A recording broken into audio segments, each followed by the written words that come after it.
My name is Kira, and it all began during my college days, a time I remember with a mix of fondness and regret. I was just another face in the crowd at our bustling campus, trying to balance my studies with a social life. That's when I first laid eyes on him, Jake. He was in several of my classes, always sitting a few rows ahead, his dark hair slightly tousled and his eyes focused intently on the professor. I found myself stealing glances at him whenever I could. There was something about his quiet confidence that drew me in. But as fate would have it, Jake was already taken. His girlfriend, Sophia, was a striking blonde with a bubbly personality that seemed to light up any room she entered. One day, Jake asked me for notes from lectures that he had missed due to illness. Over the next few weeks, Jake and I started talking more. We'd discuss assignments, share jokes about our professors, and occasionally grab coffee between classes.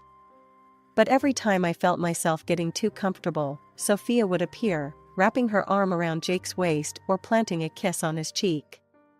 "Jake, honey, there you are," Sophia's voice rang out one afternoon as Jake and I were leaving the library. "Oh, hi, Kira, right?" "Yeah, that's right," I nodded, forcing a smile. "Well, I should get going. See you around, Jake." I tried to convince myself that Jake and I were just friends, that my feelings were one-sided. But deep down, I knew I was falling for him harder each day. On our graduation day, I watched as Jake's family showered him with hugs and congratulations. Sophia was right there with them, beaming with pride. I stood off to the side with my own family, feeling a mix of excitement for the future and a lingering sadness for what could have been. "Congrats, Kira." Jake's voice startled me out of my thoughts. He pulled me into a quick hug, and I caught a whiff of his cologne. "Can you believe we made it?" "Thanks, Jake. Congratulations to you too," I said, stepping back. "Any big plans now that we're done?" His face lit up. "Actually, yeah. Sophia and I are thinking about moving to Italy. She's got a grandmother there, and we thought it'd be a great adventure." That summer, I threw myself into job hunting, determined to start my career on a high note. I sent out countless resumes, went on numerous interviews, and tried to push thoughts of Jake to the back of my mind. After all, he was probably off in Italy, starting his new life with Sophia. As summer faded into autumn, I found myself facing a new chapter in my life. After weeks of applications and interviews, I finally landed a job at a prestigious company in the city. I was thrilled about the opportunity, eager to prove myself in the corporate world. On my first day, I walked into the sleek office building, my heart pounding with excitement and nerves. As I was being shown around by HR, something caught my eye, a wall of photographs featuring the company's executives. My gaze landed on a familiar face, and I felt my stomach drop. There, smiling back at me from one of the frames, was a man standing next to Sophia, Jake's girlfriend. The nameplate beneath the photo read Robert Thompson, President. It couldn't be a coincidence. As I settled into my new role, I couldn't shake the feeling that fate was playing some kind of trick on me. I hadn't heard from Jake since graduation, and now here I was, working for his girlfriend's father. It felt like the universe was determined to keep Jake in my orbit, one way or another. A few weeks into my new job, I was grabbing coffee in the break room when I heard a familiar voice. "Kira, is that really you?" I turned around, nearly spilling my coffee. There stood Jake, looking as handsome as ever in a sharp suit. "Jake, what are you doing here?" I asked, trying to keep my voice steady. He grinned, running a hand through his hair, a habit I remembered all too well from our college days. "I just started in the marketing department last week." "I had no idea you were working here too." We caught up briefly, and I learned that his plans had changed dramatically since graduation. "Sophia and I, well, we broke up," he said, his smile faltering slightly. "She decided to stay in Italy, and long distance just wasn't working for us." I felt a mix of emotions, sympathy for Jake's heartbreak, guilt for the small part of me that was relieved, and a renewed spark of hope that I tried desperately to extinguish. Over the next few weeks, Jake and I fell into a comfortable routine. We'd chat during coffee breaks, occasionally grab lunch together, and commiserate over work challenges. Despite working in different departments, we found ourselves spending more and more time together. One Friday evening, my colleagues and I went to a bar. As the night wore on and our colleagues started to leave, Jake and I stayed, talking and laughing like we used to back in college. "You know, Kira," Jake said, his voice soft. "I'm really glad you're here. Starting this job would have been a lot harder without a familiar face around." I felt a warmth spread through me that had nothing to do with the wine I'd been sipping. "I'm glad too, Jake. It's nice to have a friend here." As I went home that night, I couldn't help but feel like something had shifted between us. The Jake I knew from college was still there, but there was something new too, a vulnerability, a closeness that hadn't existed before. As the seasons changed, so did my life at work. I threw myself into my job, determined to prove my worth. My dedication didn't go unnoticed, and I soon found myself climbing the corporate ladder faster than I'd ever imagined. "Kira, can I see you in my office?" my manager called out one day. I walked in, trying to mask my nervousness. "Is everything all right, sir?" He smiled, gesturing for me to sit. "More than all right. I'm recommending you for a promotion. Your work has been exceptional." I left his office in a daze, barely able to contain my excitement. As I rushed to share the news, I bumped into Jake in the hallway. "Whoa, where's the fire?" he laughed, steadying me. "Jake, I just got promoted," I blurted out. His face lit up. "That's fantastic, Kira. We need to celebrate. Dinner this weekend?" I nodded, my heart racing at the invitation. "Sounds perfect." Our weekend dinners became a regular thing.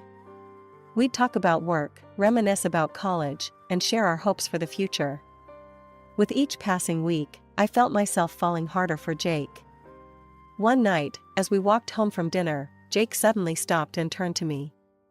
"Kira, I think I'm falling for you," he said, his voice barely above a whisper. My heart nearly stopped. "Jake, Before I could finish, he leaned in and kissed me. It was everything I had dreamed of and more. 2 years flew by in a whirlwind of love and career success. Then, on a crisp autumn evening, Jake got down on one knee and proposed. Then came the dinner with Jake's parents. His mother, a prim woman named Eleanor, eyed me critically over the rim of her wine glass. "So, Kira," she began, her tone deceptively light. "When do you plan on quitting your job? A proper wife should be at home, ready to start a family." I nearly choked on my food. I hadn't planned on quitting, actually. I love my job. Eleanor's eyes narrowed. "Well, I'm sure you'll change your mind once you're married. After all, we expect lots of grandchildren." Jake squeezed my hand under the table, but remained silent. I forced a smile, hoping this was just pre-wedding jitters talking. Our wedding day arrived, a perfect summer afternoon. As I walked down the aisle towards Jake, I pushed all worries aside. This was our day, our moment. "I do," we both said, sealing our vows with a kiss.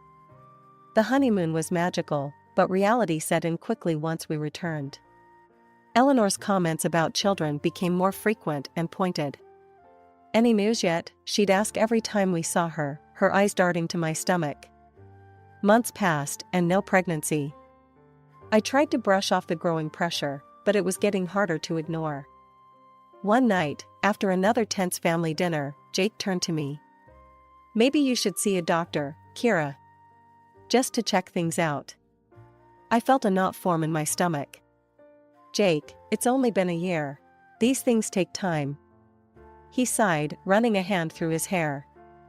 "I know, but, well, Mom's not wrong. We're not getting any younger." The following year was a roller coaster of emotions. Despite my initial reluctance, I agreed to see a doctor. The tests were uncomfortable and invasive, but I endured them, hoping they would provide answers and, more importantly, silence the growing chorus of concerns from Jake's family.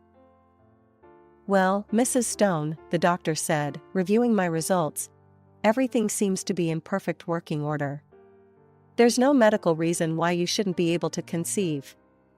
I felt a mix of relief and frustration. On one hand, I was healthy. On the other, we still had no explanation for why I wasn't pregnant yet. When I shared the news with Jake, his reaction surprised me. Maybe you should get checked too. It takes two, you know, I suggested. He scoffed, shaking his head.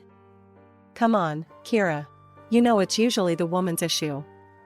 Look, let's just keep trying, okay? From that moment, our once passionate love life became a scheduled, mechanical process. Ovulation tracking, fertility diets, and timed intercourse replaced spontaneity and romance. With each passing month, the pressure mounted. Family gatherings became an exercise in endurance. Eleanor, Jake's mother, never missed an opportunity to bring up the subject of children. During one particularly tense Thanksgiving dinner, she cornered me in the kitchen. You know, dear, she began, her voice dripping with false sweetness. Sarah from our church group just became a grandmother. Her son is 2 years younger than Jake.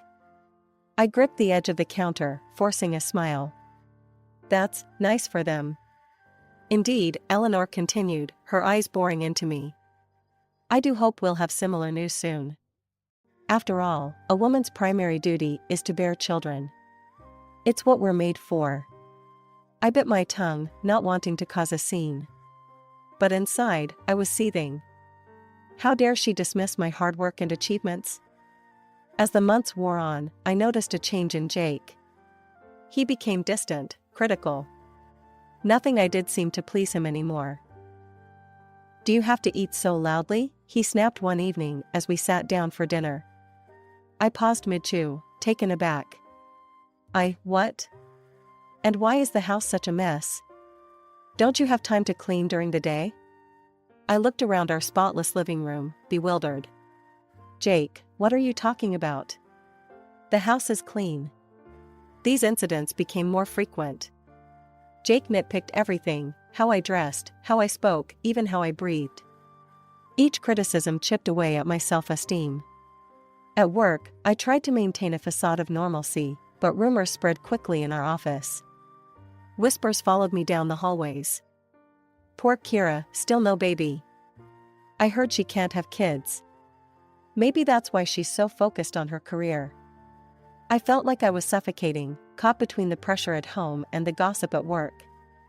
The confident, ambitious woman I once was seemed to be fading away, replaced by someone I barely recognized. Just when I thought things couldn't get more complicated, life threw another curveball my way. It was a regular Monday morning when I first spotted her in the office lobby, Sophia, Jake's ex-girlfriend from college, looking as stunning as ever. My heart sank as I watched her confidently stride towards the elevators. What was she doing here? As if in answer to my unspoken question, I overheard a colleague whispering excitedly. That's Robert Thompson's daughter. I heard she's back from Italy and joining the company. The news spread through the office like wildfire. Sophia was back, and she was working for her father's company, our company. I tried to focus on my work, but my mind was racing. How would Jake react? What did this mean for us? I didn't have to wait long for an answer. Later that day, I ran into Sophia near the break room. Her eyes narrowed as she recognized me. Well, if it isn't Kira, she said, her voice dripping with disdain. I heard you managed to snag Jake after all. I straightened my spine, determined not to let her see how much her presence rattled me. Sophia, welcome back. I hope you'll find working here pleasant. She let out a cold laugh. Oh, I'm sure I will. And Kira? She leaned in close, her voice dropping to a whisper. I always get what I want. Remember that. As she sauntered away, I felt a chill run down my spine. Her words felt like a threat, and I couldn't shake the feeling that trouble was brewing. Over the next few weeks, I noticed changes in Jake's behavior. He started staying late at work more often, citing important projects and client meetings. At first, I didn't think much of it, we were both ambitious, after all. But then the weekend business trip started, and a little later, gossip in the office. I tried to dismiss these comments as office gossip, but the seed of suspicion had been planted. It was during one of Jake's weekend trips that I made a decision I never thought I'd make. With shaking hands, I picked up my phone and dialed a number I'd found in the yellow pages. "Hello, Hawkins Private Investigations? I need your help." The next week was agony. I went through the motions at work, plastered on a smile for Jake when he was home, all while waiting for news from the detective. When the call finally came, I almost couldn't bring myself to answer. "We have the information you requested. You might want to sit down for this." As the detective spoke, I felt my world crumbling around me. Jake and Sophia were indeed having an affair. But that wasn't all, Sophia was pregnant. That evening, when Jake came home, I was waiting for him. The look of surprise on his face when he saw me sitting in the darkened living room quickly turned to wariness. "Kira, what's going on?" I took a deep breath, steeling myself for what was to come. "I know, Jake. About you and Sophia. About the baby." The silence that followed was deafening. Then, to my shock, Jake started to laugh. It wasn't the warm, kind laugh I'd fallen in love with years ago. This was cold, almost cruel. "Well," he said, his voice eerily calm, "you want to know the truth, Kira? I've loved Sophia all along. You were just convenient. A placeholder until she came back." Each word was a dagger to my heart, but I refused to let him see me break. With trembling hands, I reached into my bag and pulled out a manila envelope. "Here," I said, my voice steadier than I felt. "Divorce papers. I think it's time we both stopped pretending." As I walked out of the house that night, leaving a stunned Jake behind, I felt a strange mix of grief and relief. The life I had known was over, but perhaps, just perhaps, this was the first step towards something new. With the evidence collected by the private investigator, I decided to fight back. I sued Jake for divorce, citing his infidelity and demanding compensation not just from him, but also from Sophia. It was a bold move, one that sent shockwaves through our social and professional circles. During the proceedings, Sophia's outrage was palpable. "You're demanding money from a pregnant woman," she shrieked, her face contorted with anger. "How dare you?" I remained calm, letting our lawyer present the evidence. To my relief, the judge ruled in my favor. The court ordered both Jake and Sophia to pay substantial compensation for the emotional distress and damage to my reputation. The next day, I received an unexpected summons to the president's office. My heart raced as I made my way there, fearing the worst. After all, Robert Thompson was Sophia's father. As I entered his office, Mr. Thompson's face was grave. "Kira, please, have a seat," he said, his voice heavy with emotion. What followed was one of the most surprising conversations of my life. "I want to apologize," he began, shocking me into silence. "What my daughter and your ex-husband did to you, it's inexcusable. I'm deeply ashamed of Sophia's actions." I sat there, stunned, as he continued. "I know this doesn't make up for what you've been through, but I'd like to offer you a fresh start. I've spoken with a partner company, and they're willing to take you on with my highest recommendation. And," he paused, sliding an envelope across the desk, "I hope you'll accept this as additional compensation for your ordeal." With trembling hands, I opened the envelope to find a check for a sum that made my eyes widen. "Mr. Thompson, I don't know what to say." He smiled sadly. "You don't need to say anything, Kira. You're a talented young woman who deserves better than what you've been dealt. I hope this helps you move forward." My new job was a breath of fresh air. Without the constant criticism and pressure from Jake, I flourished. My confidence, which had been battered and bruised, began to resurface. It was during this time that I noticed the company's owner, David, paying special attention to me. At first, I was wary, my trust in men severely shaken by my experience with Jake. But David's approach was different, respectful, patient, and genuinely kind. One evening, as we walked hand in hand through a moonlit park, I decided to lay all my cards on the table. "David," I began, my voice trembling slightly, there's something you should know. In my previous marriage, we couldn't have children. It might have been me, I don't know for sure, but... David stopped, turning to face me. His eyes, filled with warmth and understanding, met mine. Kira, listen to me. I love you. Children or no children, that doesn't change how I feel about you. You're an incredible woman, and I'm lucky to have you in my life. Tears welled up in my eyes as he pulled me into a tight embrace. For the first time in years, I felt truly accepted and loved for who I was.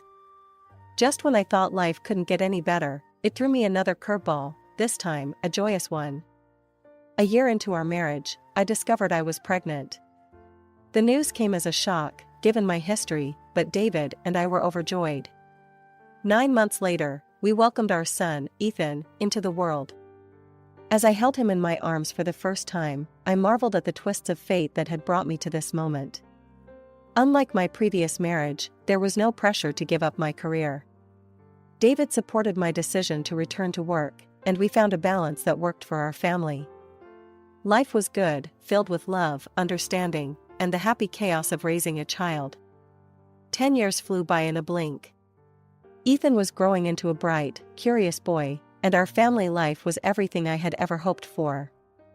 One day, while searching for some old documents in my email, I stumbled upon something unexpected, a letter from a clinic, addressed to Jake, my ex-husband. My heart raced as I read its contents. The letter detailed the results of a urological examination Jake had undergone years ago. It revealed he had prostate inflammation and cysts, rendering him infertile. The doctors had tried to reach him about urgent treatment, but failing that, had sent the results to the email I had provided at the clinic. I sat back, stunned. All those years of blame, of feeling inadequate, and it had been Jake who couldn't have children. A mix of emotions washed over me, vindication, anger, and a strange sense of pity for the man who had caused me so much pain. That evening, I shared the discovery with David. His response was exactly what I needed to hear. Kira, honey, he said, taking my hand. That's Jake's problem, not yours. You shouldn't let this upset you. Focus on our family, on the beautiful life we've built. It all happened 3 months later. The grand ballroom sparkled with chandeliers and the chatter of Seattle's elite. David, Ethan, and I had arrived at the charity dinner for the Foundation for Helping Children with Cancer, our hearts full of anticipation for a meaningful evening. I'm going to show Ethan the silent auction items, David said, giving my hand a squeeze. Will you be okay for a few minutes? I nodded, smiling as I watched them weave through the crowd. Turning to grab a glass of champagne, I froze. There, just a few feet away, stood Jake and Sophia. Before I could slip away, Jake's eyes locked onto mine. A familiar smirk spread across his face as he sauntered over, Sophia in tow. Well, if it isn't Kira, Jake drawled, his eyes roving over me with disdain. Looks like you put on a few pounds. Eating away the stress of loneliness and infertility, are we? I felt my cheeks burn, but I stood my ground, refusing to let him see how his words affected me. Jake continued, his voice dripping with false sympathy. It's such a shame, really. Here I am with my beautiful wife and our gorgeous daughter, she's the spitting image of Sophia, you know. And you? Still alone, I assume? Sophia turned to me, eyes narrowed. How could you possibly understand the importance of helping sick children when you can't even have any of your own? I opened my mouth to respond, but was cut off by a small voice behind me. Mom, who are these people? Why are they yelling at you? Ethan had returned, his young face a mix of confusion and concern. Jake's smug expression faltered, his mouth opening and closing like a fish out of water. Mom, he stuttered, his eyes darting between Ethan and me. Before I could respond, David appeared at my side, his presence calm but commanding. Is there a problem here? He asked, his voice stern as he placed a protective arm around my waist. Sophia, oblivious to the shifting dynamics, sneered. And who might you be? Jake, finally finding his voice, paled visibly. He's David Anderson, the president of Global Tech Corporation. The atmosphere changed instantly. Jake began to grovel, apologies tumbling from his lips. Sophia, enraged by his sudden change in behavior, berated him loudly. I couldn't take it anymore. Jake, I interrupted, my voice steady, I found the letter from the clinic. You were the one who couldn't have children. A hush fell over our group. Sophia's face drained of color, and she tugged at Jake's arm, desperate to leave.